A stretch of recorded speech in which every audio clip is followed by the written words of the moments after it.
1802, it wasn't John Wyman, it's, I forget his name, it was, John Wyman purchased it from a Coleman to have the Union Iron Works back here, the Union Forge Company. And this area here, eventually, a lot of time went by, and he gave it to his daughter, Elizabeth Wyman, which I think never married. She never had any children or husband, never married.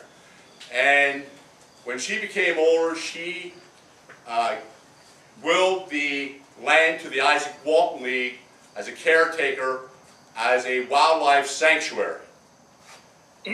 Since that time, we've kept the land pretty pristine. We're proud of what we have back here. And Larry Hurd, due to his efforts and the kind auspices of Steph and Chuck, we got to do finally what we feel is a great thing and put the land in an easement conservancy. And then Larry can tell you more about it, and Chuck and Steph, but this is something that we were looking to do for quite a while already. And we're happy that you're here to celebrate with us what we have done, and hopefully it'll be here for years to come for everybody to enjoy what this is all about. The lion's share of our land is across the street, which is basically a wetland, but there's a lot of organisms and stuff growing over there, salamanders. It's really vital to the area around here. We want to keep it as pristine as we can. So again, thank you and welcome everybody, and I'll turn it over to whoever should be next. And if I may, I'd like to start with a personal story. About 25 years ago, in fact it'll be coming up in 2013, for the very first time the Swatara Watershed Association decided to canoe the Swati. And we started north of here, came past the Vassal Junkyard, and stopped here for lunch. The Izaak Walton League, I don't know how many of you guys were involved in, made us ham and bean soup and ham sandwiches. It was the best food I ever had. We were paddling downstream, but actually it felt like upstream, into the gale winds and a snowstorm. My daughter and I capsized, and I'm surprised she's here today to tell everybody that I tipped her when she tipped me, because she didn't get hypothermia, but she was sure chattering. And they had a good fire going inside, and it was just the beginning of a very long and wonderful relationship with the Izaak Walton League, because every year I think you have either made us soup or made a donation to the Swatara Sojourn, and for that we thank you very much. That's on a personal level. As a county commissioner, the Conservancy, and everyone here tonight, congratulations on deciding to preserve this land in perpetuity. We have, from Commissioner Ames and I, and also Commissioner Phillips, who has another appointment this evening, commissioner related, and a certificate to say congratulations on making this decision. It's not going to only impact the children and the residents here today, but future generations. So way to go. Thank you. I'm going to turn things over to the leader of the Conservancy, Stephanie Divitor, our president. She's going to just tell you a little bit about the Conservancy. Good evening. Thank you for coming, and thank you very much to the Izaak Walton League. I'll try to wrap this up. I'm sure everybody's hungry.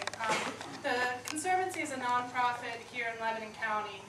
In addition to land preservation, we have several missions going on. Ralph Duquette and Kip Kelly have been leading the Heritage Trail. I'm sure you've seen the mapping that's going on throughout the county. We've completed the Lebanon City, the Anvil Tour.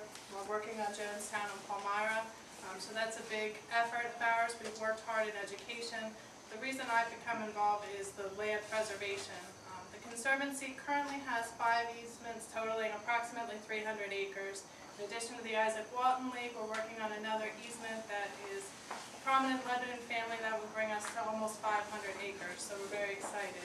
We'd love to provide more information about how our easement program works, but it basically ensures that our important historic open space, farmland, and wooded acreage in the county are preserved for future generations. So that's all I have. I'd like to offer, today we have current easement holders. In addition to the Izaak Walton League, we have Richard and June Blount, who have preserved their farm in the northern part of the county, as well as Larry Hurd, who's out this way and I think has been responsible for getting the Izaak Walton League to us. So I offer a special thanks and thank you all for coming. Ranch in Pennsylvania is right here. the Congressman was talking about the Highlands, which is actually here. You can see the bumps on the landscape just south of the Appalachian region that move into New Jersey. That's been instrumental in really great habitat and the drinking water supplies and all that people use. But the Kittatinny is the leading edge. Here you call it Blue Mountain, right?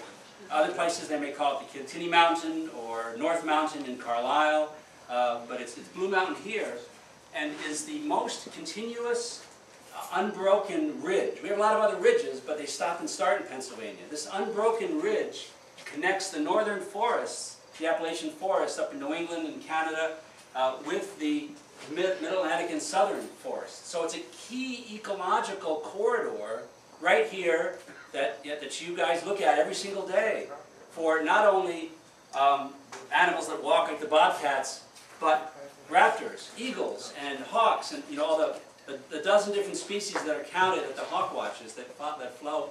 This is the most famous, Hawk Mountain. It was the first raptor conservation spot. It's a 2,181-mile footpath that goes from Georgia to Maine, but for those of you that may not know, actually 18 miles travel here through northern Lebanon County through 4 townships.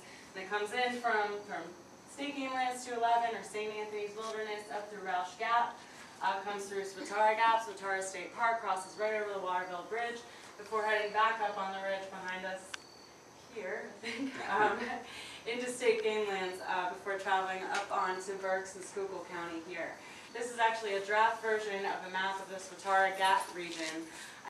But one of the most important is to work with landowners, and which is why we're here tonight to celebrate this donation. To recognize landowners on the ridge and to help build relationships with landowners, Audubon has created what we call a land registry program, which gives landowners on a ridge a 1-year free membership to Audubon. So if you're a landowner and you would like to register with Audubon, we just need you to sign up with your name and address and everything so we can send you your free membership. We won't sell your information, we won't do anything else, I won't send you a bunch of emails. It's really just so you can get this to hang up in your house. And if you ever decide to sell or donate your property, our contact information is on the back, so you just give us a call. And that's really what the registry program is all about. I ran the trail almost since the inception, '98, and I'm here with Todd Dissinger, who's our treasurer, who's been around since the very, very beginning. Lickdale. Yeah, as of Friday, the red, we just acquired, the railroad still owned the red pieces of property, and as of Friday, we had settlement for those pieces that are red. So